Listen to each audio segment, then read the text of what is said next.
let us know about the air conditioning.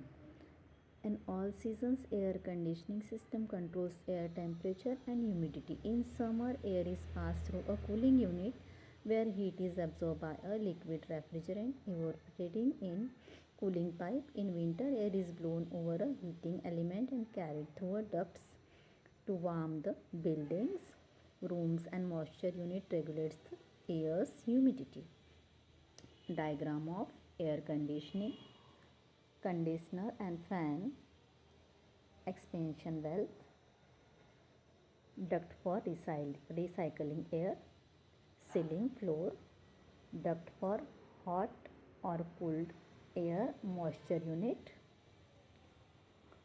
compressor, cooling pipe, boiler, cooling unit, heating element, blower fan, air filter and air inlet.